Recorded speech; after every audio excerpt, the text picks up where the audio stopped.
नमस्कार, सुबह के 8 बज रहे हैं। मैं हूं आपके साथ प्रज्ञा। स्वागत है आपका इस वक्त की बुलेटिन में और बुलेटिन की शुरुआत करते हैं इस वक्त की सबसे अहम खबर के साथ। जी हां, बिहार विधानसभा चुनाव को लेकर भले ही एनडीए में सीटों का बंटवारा हो गया हो, लेकिन गठबंधन में रूठने मनाने का खेल अभी भी जारी है।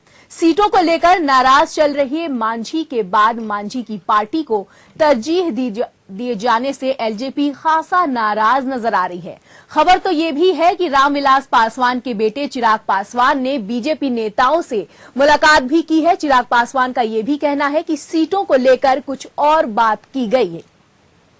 आपको ये भी बता दें कि बीजेपी अध्यक्ष अमित शाह ने हमको 20 सीटें देने के साथ ही बीजेपी के बैनर तले 5 उम्मीदवारों के लड़ने की छूट दे दी है। गौरतलब है कि बिहार विधानसभा चुनाव 283 सीटों में से 160 पर बीजेपी, 40 सीटों पर एलजेपी और चुनाव लड़ने की तैयारी में पूरी तरह से जुट गई है।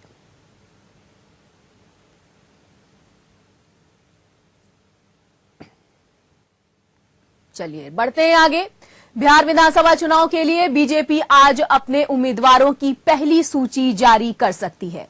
उम्मीदवारों के नामों को अंतिम रूप देने के लिए आज बीजेपी केंद्रीय चुनाव समिति की बैठक होगी। साथ ही पार्टी ये भी चाहती है कि आज कम से कम 50 प्रत्याशियों के नामों का ऐलान कर दिया जाए।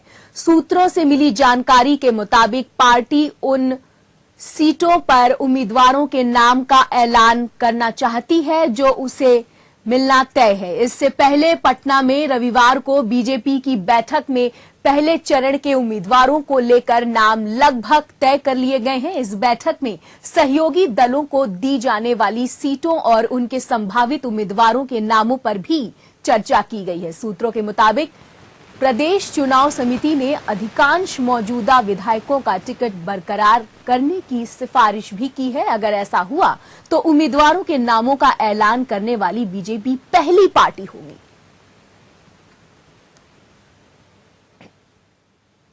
चलिए बढ़ते हैं आगे। बिहार विधानसभा चुनाव में सीटों के बंटवारे पर देर से ही सही आखिरकार सहमति बन गई है और बिहार विधानसभा चुनाव 243 सीटों में से बीजेपी ने अपने पास 160 सीटें रखी हैं, जबकि मांझी को 20 सीटें दी गई हैं। वहीं एलजेपी को 40 सीटें और उपेंद्र कुशवाहा की पार्टी आरएलएसपी को 23 सीटें दी गई हैं।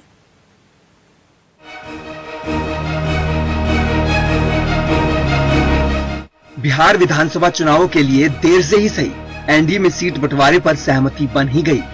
मांझी ग्रहण के बादल को छाटते हुए आखिरकार एनडीए ने सीटों का ऐलान कर ही दिया। तमाम जद्दोजहद के बाद बिहार के पूर्व मुख्यमंत्री और हम नेता जीतन राम मांझी 20 सीटों पर ही मान गए, जबकि बीजेपी ने अपने पास 160 सीटें रखी हैं। पासवान की एलजेपी को 40 सीटें और उपेंद्र कुशवाहा की पार्टी आरएलएसपी को 23 सीटें दी है। टोटल 243 सीट्स जो है उसमें से भारतीय जनता पार्टी 160 सीट लड़ेगी, लोक जनशक्ति पार्टी 40 सीट लड़ेगी, राष्ट्रीय लोक समता पार्टी 23 सीट लड़ेगी, हिंदुस्तान अवाम मोर्चा 20 सीट लड़ेंगे और साथ में उनके कुछ कार्यकर्ता भारतीय जनता पार्टी के सिंबल पर भी लड़ेंगे। उसमें हमने निर्णय मांझी साहब पर छोड़ा है। मांझी साहब जो निर्णय करेंगे उसको हम स्वीकार करेंगे, उसमें हमें कोई दिक्कत नहीं होगी। हालांकि मांझी की पार्टी हिंदुस्तान आवाम मोर्चा के कुछ नेताओं को बीजेपी अपने चुनावी चिन्ह पर चुनावी रण में उतारेगी, इसका ऐलान खुद बीजेपी ने किया है। प्रेस कॉन्फ्रेंस के दौरान मंच पर बीजेपी अध्यक्ष अमित शाह के साथ मांझी और पासवान भी मौजूद थे, जहां उन्होंने 185 से ज्यादा सीटों पर जीत दर्ज करने का दावा किया। नहीं, 185 का एनडीए का मिशन बरकरार है और हमें विश्वास है कि हम 185 के लिए सफल होंगे। तो नीतीश कुमार और महागठबंधन पर भी जोरदार हमला बोला। बिहार में जहां तक विकास का सवाल है, नीतीश जी थोड़े बहुत आंकड़े दे रहे हैं, मगर ये मैं स्पष्ट करना चाहता हूं और बिहार की जनता को भी आप सबके माध्यम से बताना चाहता हूं, नीतीश जी जो आंकड़े दे रहे हैं वो आंकड़े तब तक के हैं जब तक भाजपा उनके साथ थी। महागठबंधन में बिखराव हो चुका है, वो ही इस चुनाव की दिशा में जाता है, उस बात का द्योतक है। गठबंधन के मुखिया ही आज गठबंधन के साथ नहीं है। सीट बंटवारे की पहली बाधा एनडीए ने पार कर ली है। अब बीजेपी गठबंधन की नजर बिहार की सत्ता पर है, लेकिन लालू नीतीश की जोड़ी को पार पाना एनडीए के लिए कड़ी चुनौती होगी।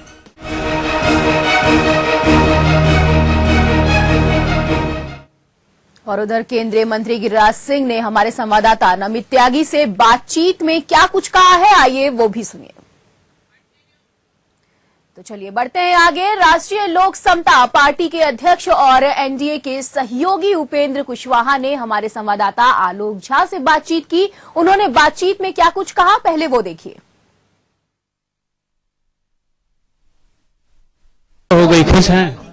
बिल्कुल, हमने पहले ही कहा था कि भारतीय जनता पार्टी का नेतृत्व जो तय करेगा हम उसको मानेंगे। तय हुआ है, बिल्कुल, उसमें कहीं कोई दिक्कत नहीं है।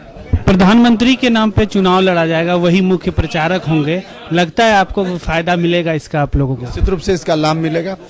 बिहार की जनता हमारे प्रधानमंत्री जी के कार्यों से काफी प्रसन्न है और उनके नेतृत्व में चुनाव है तो उसका फायदा मिलेगा। जिस तरह से नीतीश कुमार जो है वो खुद कह रहे हैं कि उनके शासनकाल में बिहार का सर्वाधिक विकास हुआ, जीडीपी इतना ऊपर आया, इस पर क्या कहेंगे? लोकसभा के चुनाव में बिहार की जनता ने परिणाम दिया है, देखिएगा उससे बेहतर परिणाम विधानसभा के चुनाव में आएगा। नीतीश जी की बातों पर अब बिहार की जनता भरोसा नहीं करने वाली, कोई उनके झांसा में बिहार की जनता अब नहीं आने वाली, क्योंकि बिहार की जनता ने 10 वर्षों तक उनको और उनके बड़े भाई को 15 वर्षों तक देखा है। इन लोगों ने बिहार के विकास की दृष्टि से काम नहीं किया, बल्कि जो कुछ भी किया उससे बिहार का नुकसान ही हुआ है।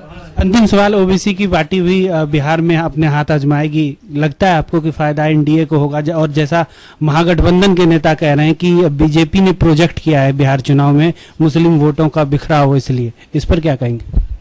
नहीं, देखिए उससे कोई हम लोग का उस पर ध्यान नहीं है।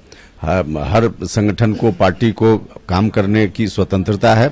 हिंदुस्तान के संविधान के हिसाब से कोई भी व्यक्ति, कोई संगठन चुनाव लड़ सकता है, इसलिए उनका काम है। फायदा किसका होगा, नुकसान क्या होगा, बिहार की जनता तय करेगी। कैमरामैन संजय के साथ आलोक झा, सुदर्शन न्यूज, दिल्ली। चलिए रुकते हैं बहुत छोटे से ब्रेक के लिए। ब्रेक के उस पार भी खबरें जारी हैं, बने रहिए सुदर्शन न्यूज के साथ।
जीत के ही आऊंगी। क्यों नहीं बेटे?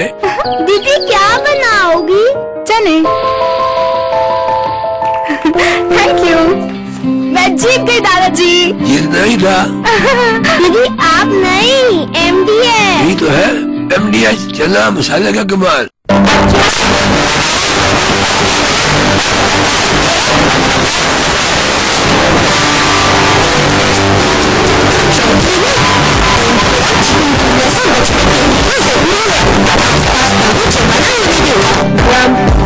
गन्ने को हर सकता है साफ करें, प्लास्टिक के कप व नारियल जैसी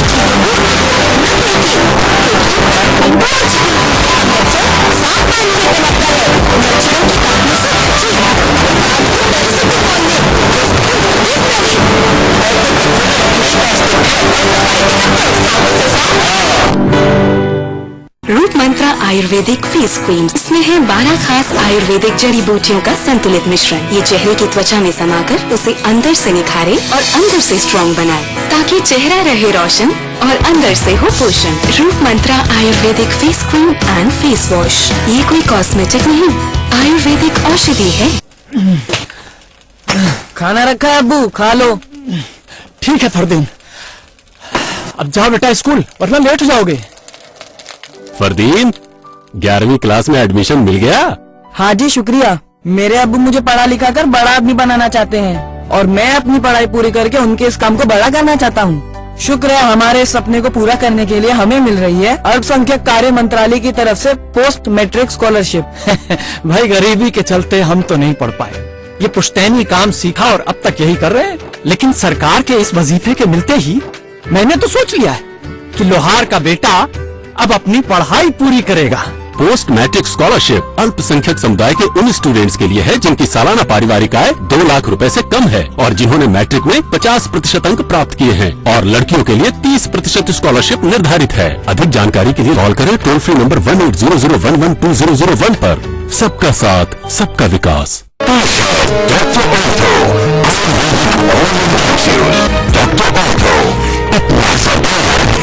दर्द भी घट ले देखेगा।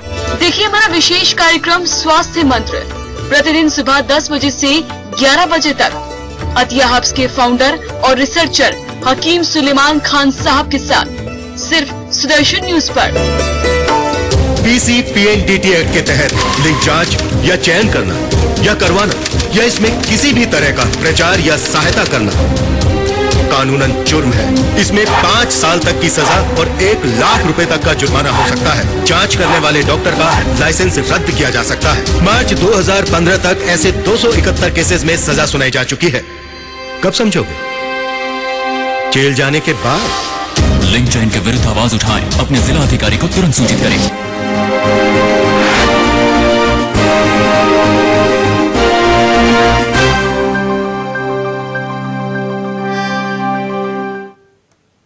ब्रेक के बाद आपका स्वागत है। बढ़ते हैं आगे। एनडीए में सीट बंटवारे पर बनी सहमति के बाद महागठबंधन की बेचैनी बढ़ गई है। इस बेचैनी के चलते कांग्रेस, आरजेडी और जेडीयू ने प्रेस कॉन्फ्रेंस कर एनडीए पर जमकर निशाना साधा है।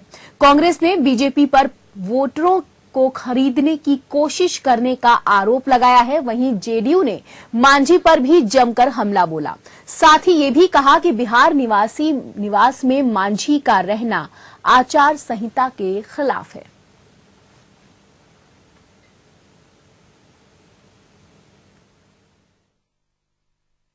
विकास के नारों की ढोल की पोल और जुमलों की कलई खुलने के बाद आदरणीय नरेंद्र मोदी जी और श्री अमित शाह दोनों सरकारी मशीनरी का दुरुपयोग और मतदाताओं को खरीदने की कोशिश कर रहे हैं और इसको हम कहते हैं बीजेपी की फर्जी एक्सप्रेस। कोई भी मुख्यमंत्री, भूतपूर्व मुख्यमंत्री, मंत्री या भूतपूर्व मंत्री किसी भी सरकारी आवास का इस्तेमाल अपने राजनीतिक कार्यों, हितों, प्रचार प्रसार के लिए नहीं कर सकते। पिछले 3 दिन से हम टीवी और एनडीए की सभी बैठक बिहार निवास के कक्ष में हो रही थी, जहां श्री मांझी जी थे। तो हर चीज को डिस्प्रपोर्शनेटली घटा बढ़ा करके पेश करने की जिनकी आदत है, उनके द्वारा लगाया गया प्रचार है। प्रजातंत्र में किसी एक व्यक्ति के विम्स के आगे अगर संस्थाएं खत्म होती जाएंगी तो प्रजातंत्र सेफ नहीं रहेगा। इसको एक खतरे की घंटी के रूप में भी माना जाए और ये ऐसे खतरे की घंटी है जिसमें एक छोटा उदाहरण देखिए। अब कर क्या रहे हैं? आप मॉडल कोड ऑफ कंडक्ट का सिर्फ वायलेशन नहीं कर रहे हैं, आप चुनाव आयोग जैसी संस्था और स्थापित मानदंडों का नखरा उठा रहे हैं, क्योंकि लगता है कि केंद्र में जो सत्ता में आप आए हैं उस सत्ता में आने की वजह से आपको खुली लाइसेंस है। आप किसी भी प्रकार कोई भी निर्णय लीजिए और आपके तमाम निर्णय आपको सिर्फ चुनाव में किसी तरह की सीट भरवा। बिहार के बेगूसराय में एक ट्रेन की चपेट में आने से 2 लोगों की मौत हो गई।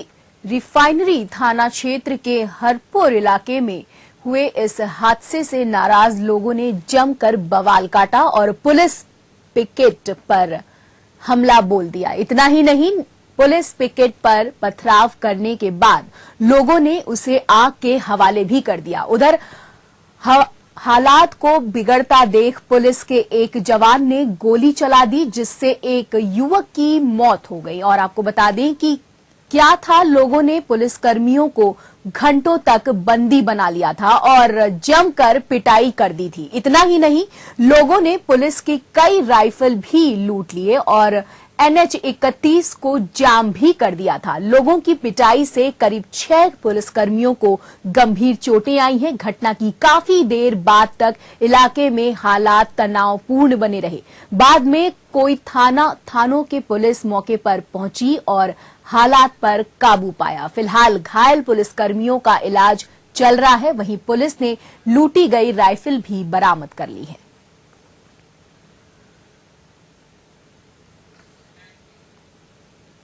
चलिए बढ़ते हैं आगे। मुंबई लोकल ट्रेन में 11 जुलाई 2006 को हुए सीरियल बम ब्लास्ट मामले में मकोका कोर्ट आज फैसला सुनाएगी। इस मामले में 12 लोगों को दोषी करार दिया गया था। इससे पहले कोर्ट सोमवार को सजा पर फैसला सुनाने वाला था। आपको बता दें कि 9 साल बाद बीते शुक्रवार को 12 आरोपियों को दोषी करार दिया था और एक को बरी कर दिया गया था। 11 जुलाई सन 2006 को माट्रिंगा से मीरा रोड के बीच एक के बाद एक 7 धमाके हुए थे, जिसमें 187 लोगों की मौत हो गई थी और 817 लोग गंभीर रूप से घायल हुए थे। गौरतलब है कि मुंबई ATS 8 दोषियों की फांसी की सजा की मांग कर सकती है। इसमें लोकल ट्रेनों में बम रखने वाले 5 दोषी भी शामिल हैं।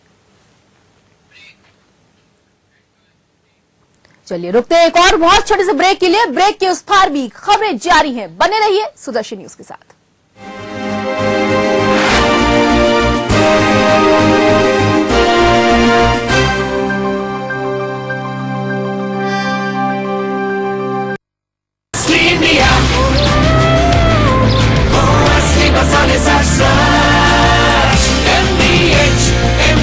यही है असली इंडिया। PCPNDT एक्ट के तहत लिंक जांच या चयन करना या करवाना या इसमें किसी भी तरह का प्रचार या सहायता करना कानूनन जुर्म है। इसमें 5 साल तक की सजा और 1 लाख रुपए तक का जुर्माना हो सकता है। जांच करने वाले डॉक्टर का लाइसेंस रद्द किया जा सकता है। मार्च 2015 तक ऐसे 271 केसेस में सजा सुनाई जा चुकी है। कब समझोगे? जेल जाने के बाद। लिंक चयन के विरुद्ध आवाज उठाएं, अपने जिला अधिकारी को तुरंत सूचित करें। अब आ गया भारत में पहली बार चूहों से छुटकारा पाने का आसान उपाय, आइसोट्रॉनिक रैट रिपेलर। जर्मनी द्वारा निर्मित 50 स्क्वायर मीटर की रेंज में चूहे नहीं आते, वो दूर ही रहते हैं। आइसोट्रॉनिक रैट रिपेलर सिर्फ 1999 में अतिरिक्त 10 साल की वारंटी के साथ आइसोट्रॉनिक रैट रिपेलर। हमारे इंडियन वैल्यूज क्या बात है। पैर लो। कोई हमें इंटरप्ट करे कोई प्रॉब्लम नहीं। फर्स्ट राइट लीजिए और नहीं नहीं नहीं नहीं, आप यू टर्न लीजिए।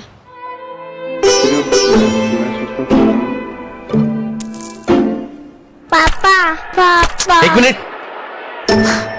पर टीवी देखते वक्त क्या हो जाता है इंडियन वैल्यूज को?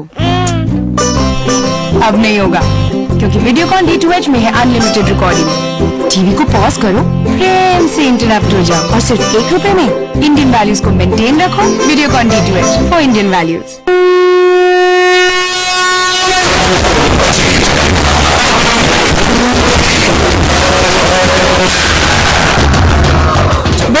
नासिक त्र्यंबकेश्वर में मनाइए सिंहस्थ कुंभ मेला।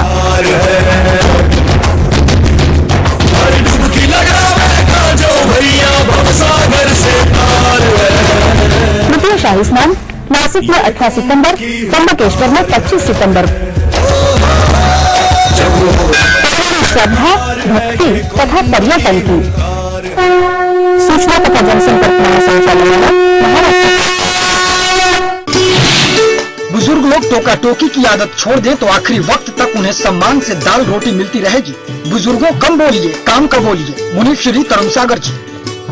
क्या क्या नहीं किया मैंने अपने चेहरे के लिए। ये भी बदली, वो भी बदली, हर कॉस्मेटिक क्रीम बदली, पर मेरे चेहरे का असली लॉन्ग लास्टिंग ट्रीटमेंट हुआ रूट मंत्रा आयुर्वेदिक फेस क्रीम से। क्योंकि इसमें है 12 खास आयुर्वेदिक जड़ी बूटियों का संतुलित मिश्रण। ये चेहरे की त्वचा में समाकर उसे अंदर से निखारे और अंदर से स्ट्रॉन्ग बनाए, ताकि चेहरा रहे रोशन और अंदर से हो पोषण। Roop Mantra Ayurvedic face cream and face wash, ये कोई कॉस्मेटिक नहीं, आयुर्वेदिक।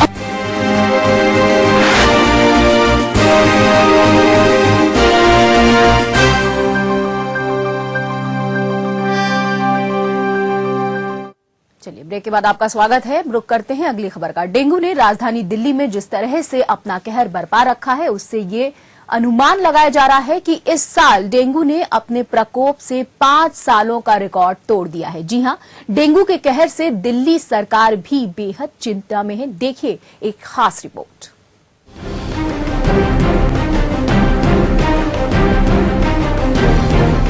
डेंगू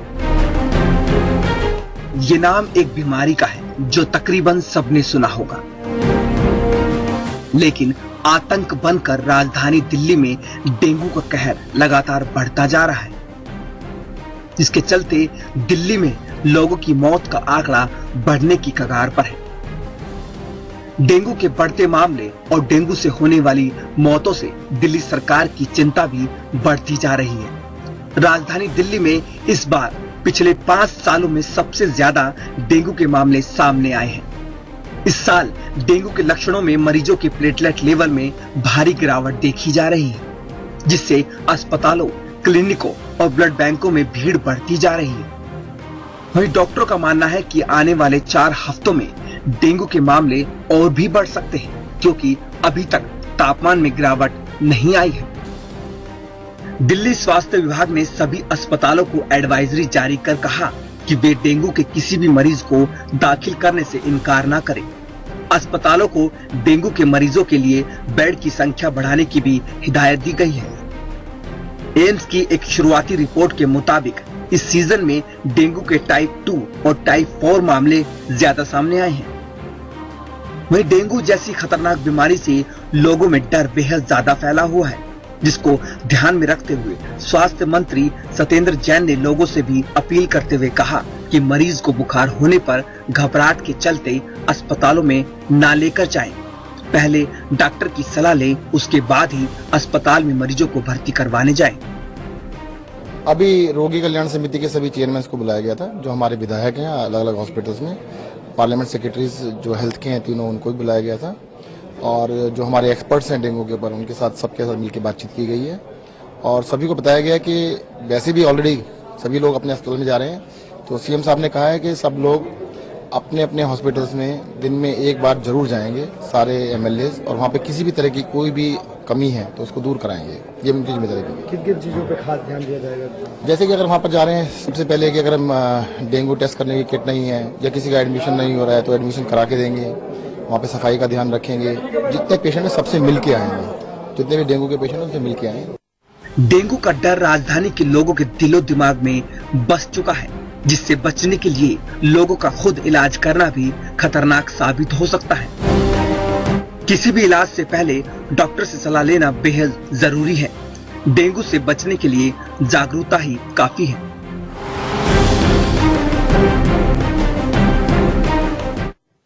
चलिए, फिलहाल के लिए इस वक्त के बुलेटिन में बस इतना ही। देश दुनिया की तमाम खबरों के लिए देखते रहिए सुदर्शन न्यूज। मुझे दीजिए इजाजत। जय हिंद।